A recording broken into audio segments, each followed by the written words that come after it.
honestly, when you're at Awesomeness Fest, you learn so many concepts that you have to take home and practice. And what I want to make sure I can do in this presentation is whatever's going to be done on stage is all that you need to absorb, take in, and do no other work, but only have that small shift so that every time you're in a sales opportunity or in a sales interaction, you come in with a completely different energy level. And you will see we'll bring amazing things into your life, okay?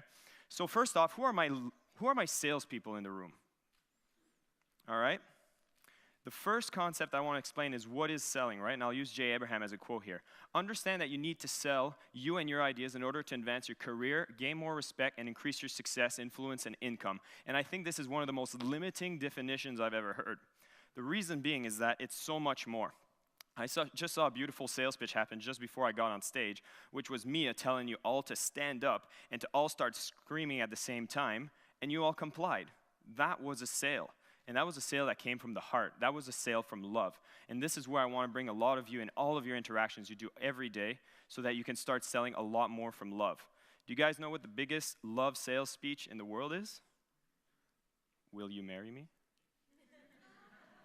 Right? I mean, if you think about it, that's someone who's spent his entire life interacting with his prospect just so that he could come to that moment of closing her and having him or her in his life for the rest of his life. So that just blows you away to understand, holy crap, everything is sales, right? But the problem we have is when you start thinking sales, this is typically the first image that comes into your mind. And I think that's a terrible thing. And what I'm going to do is completely shift that paradigm as well. Because here's what happens. What's your primary emotion when you're selling? For me, I almost believed that I would never be able to sell again, and I never wanted to sell again because I was put into an environment where I had to sell a product, which was a coaching program at $100,000. And what happened is that I was really good at it because I just had a natural knack for selling. And I found myself in a scenario where I had to pick up the phone, and when I got on the phone, it was a gentleman, and it was to buy real estate in the US. And this gentleman actually came out of jail.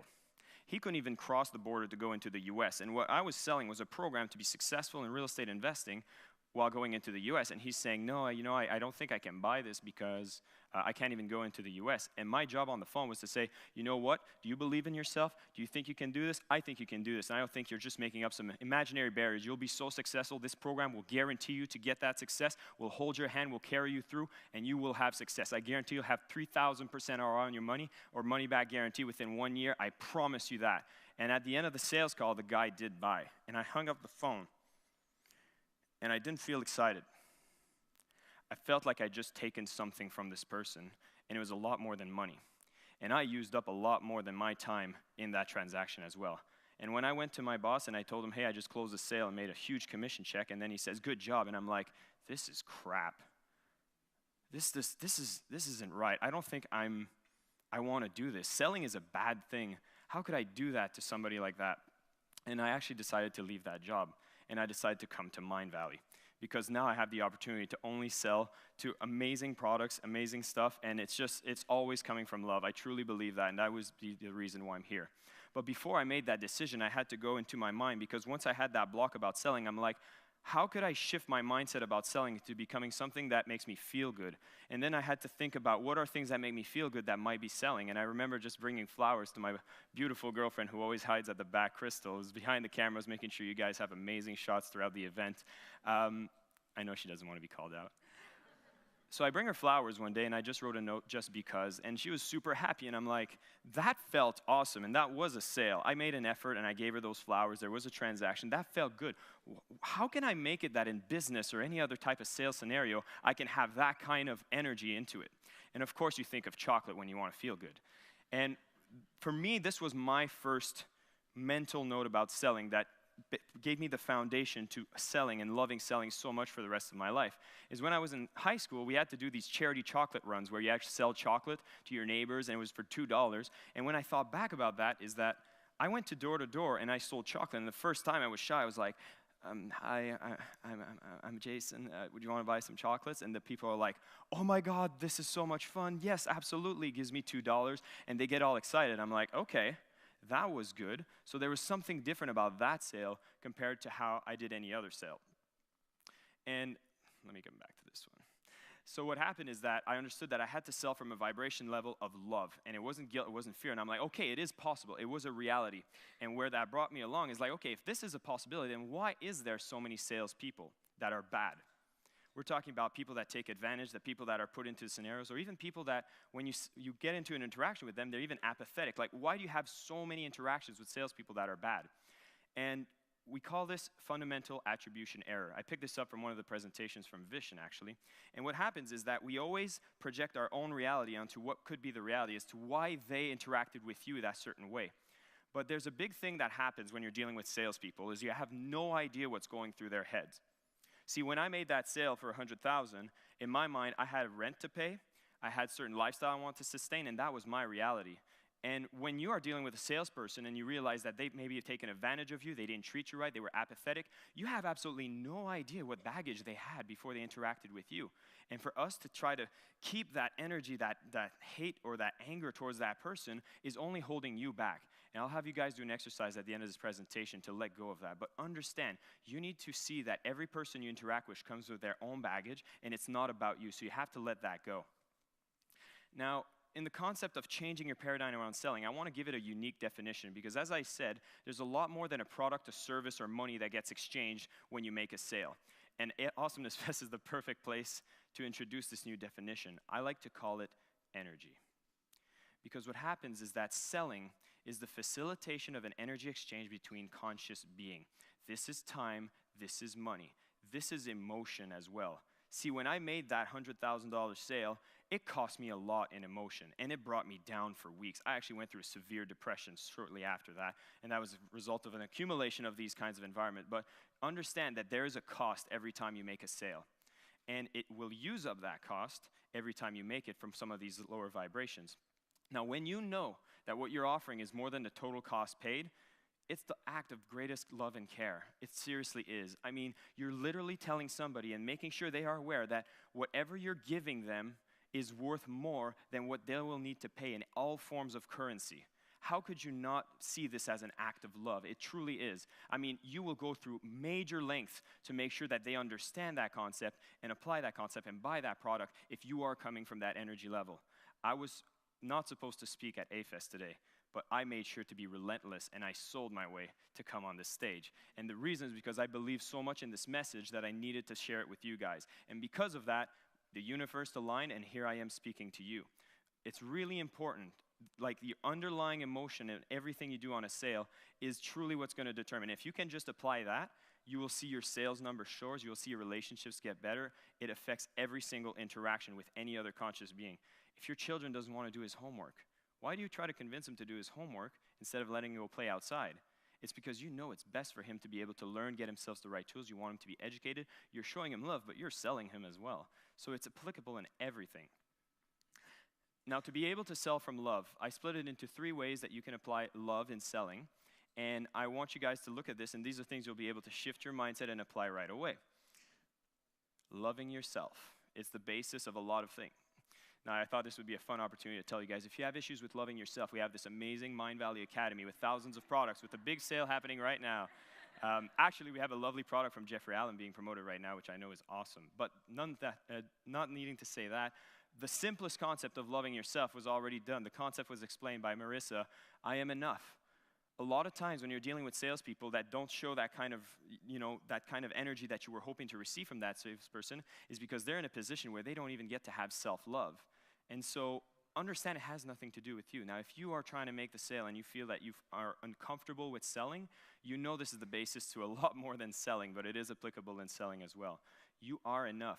You do need to love yourself. It's the first love. If you're going to be giving love, you need to love yourself, okay? But I'm pretty sure I'm speaking to the choir in this audience. The second love is love your product. See, in the case where I left, I didn't love the product. But if you're going to be doing any kind of sale, if you are a coach, if you are a trainer, if you are somebody who has any kind of product to sell, you need to love your product if you're going to feel comfortable making any sale at any point to any client. Now, the first question that comes to mind is, what happens if your product is broken? What happens if your product, you realize, you know what, I'm selling this for $100, but really, it's worth $50. Fix it. Fix it. That's your duty. You are selling your product. This is an essence of you. Everything you do and everything you communicate to the world is a representation of you. If you know your product isn't worth what you're selling it for, just fix the product. Bring it up to value. If not, adjust the price because you know you're going to pay for it, because every time you'll make that sale, it'll come from a different energy level and it'll be expendable. Okay? So fix your product. Now, what happens if you're an employee and that product is you? Then you refer to the first love, which is love yourself. You need to love yourself. And again, if you feel like you're not good enough, you're not strong enough, you don't deserve that promotion, again, it's simple. Fix your product. You fix yourself. That's why we're here. That's why we're learning new models of reality. That's why we have new systems for living, because we know that we are malleable people that can upgrade ourselves. So do fix yourself. Upgrade yourself. But there's a catch. There's another type of salespeople we have to be very careful about, and that's when you become narcissist. You don't want to love yourself too much, because if you are, you're fitting in a category that has the first two types of love, but you're lacking the third, which is the most important love to have if you're going to be in any kind of sales position.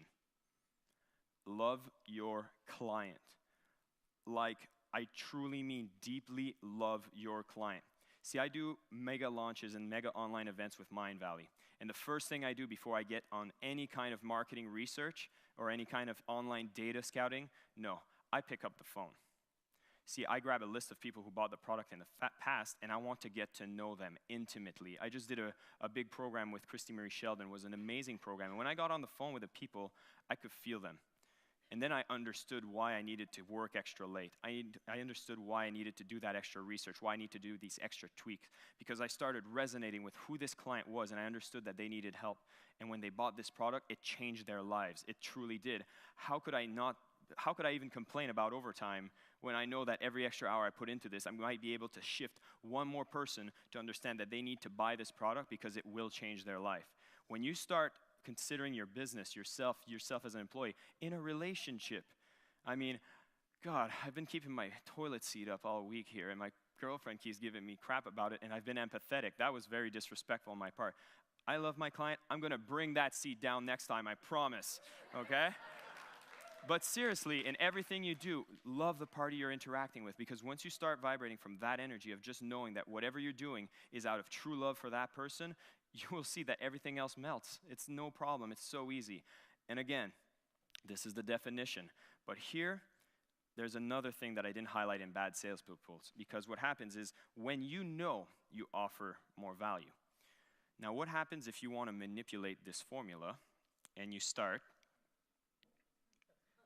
changing the perceived value?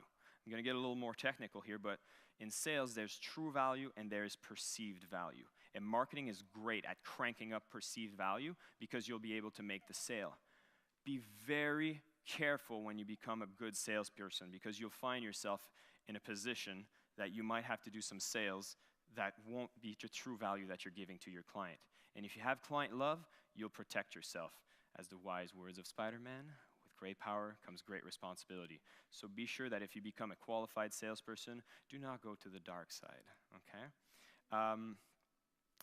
Now, I'm going to conclude this with a few exercises that I want to get you guys to do. It's going to be 3 ways to stop selling from fear, because most of us do sell from a position of fear. We're going to start shifting that away to a position of love. Now, I'm going to ask Lee to play a bit of meditation music as soon as I cue you. Anil talked a lot about this during his workshop, and forgiveness is one of the most powerful tools. Actually, his quote is that it's the express way to happiness. And in sales, there is an element of forgiveness that needs to happen.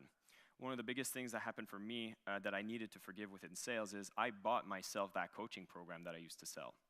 And I had paid $30,000, and when I got into it, I started buying a tons of property, and I realized the coach that was teaching me was a scam artist.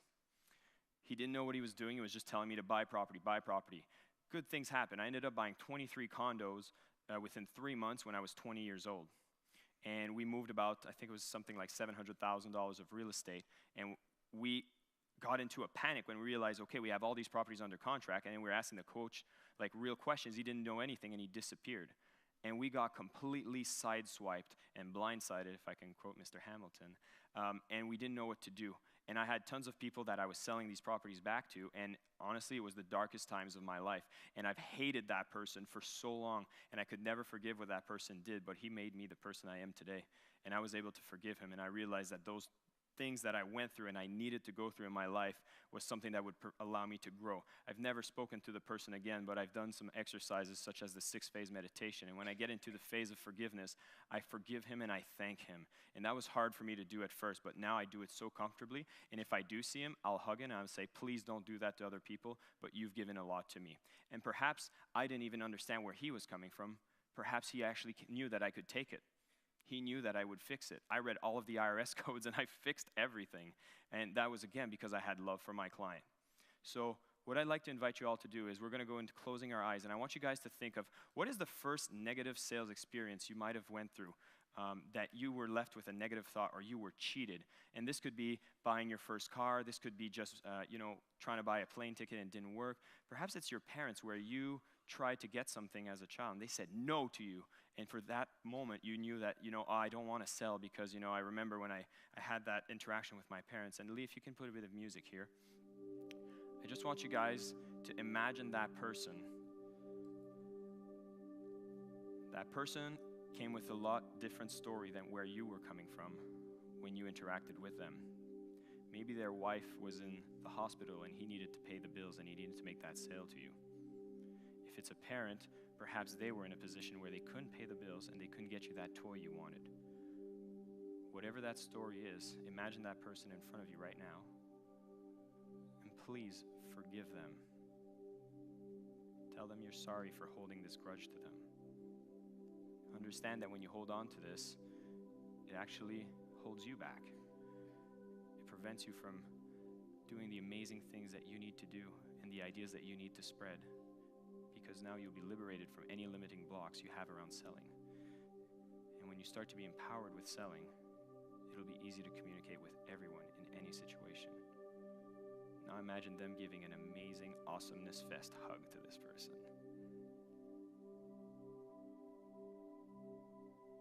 And let them go.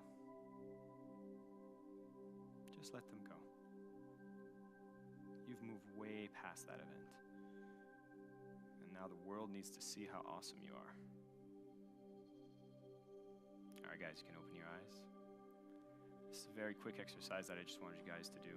But honestly, practice this. If you're doing the 6-phase meditation from the envisioning method that we have at Mind Valley, it is a free meditation that we give out. This is one of the things you can recall if ever you feel like you've forgiven everything in your immediate surroundings. Think of these deep past things that you're holding on to, and they serve you no more. All right, you can cut the music, Lee. Getting emotional. The second one is grow. This one is a simple concept, and I like to introduce it this way. I read a lot of sales and marketing books, and when you're vibrating from a power of love, the reason I read this is because I realize that every time I learn a new sales tactic, a new strategy, an optimization tool, or anything, it's actually me showing compassion and love to the people that I'll be selling it to. Because again, my goal is to understand, or is to give to them something that's more valuable than what they need to pay. And I will go towards any means to ensure that my communication improves so that they will be able to receive what they really need to have. So read books, attend seminars, embrace selling. It's a beautiful thing. You know what one of my best sales books is? The Game. Any guys know what The Game is? Okay. I kid you not. I could not get an amazing girlfriend like I have right now if I wouldn't have read that book. It told me all the tricks and tips I needed to know so that I could find a girl to love me because I didn't feel like I could be loved and I didn't have any ways of approaching a girl. I used a pickup line from that book when I first talked to Crystal, and it's amazing. It'll be almost 2 years we're together and I love her to death. And again, you can read that book 2 ways. It depends on the energy you're vibrating. If you're coming from that love position, girls, read that book too. You'll start detecting the ones that come from the lower energy levels. So grow, learn sales. It's a beautiful thing. Invest in yourself. Now the last one is just more love everywhere, outside of sales, everything. And for this, I'm going to have another little exercise to get you guys to do. So you see, in any circumstance that you're interacting with someone else, a sale is always made. Now, this whole presentation's cute, but there's really one purpose as to why I did it. It's because I believe in renewable energy. Every other sale you do below a level of love is an expendable energy. And I told you, every time I sold something, a piece of me left. When you sell from love, every transaction raises the energy level of both parties involved. So we're just trying to create sustainable energy for the whole planet. Doesn't that make sense? So thank you all.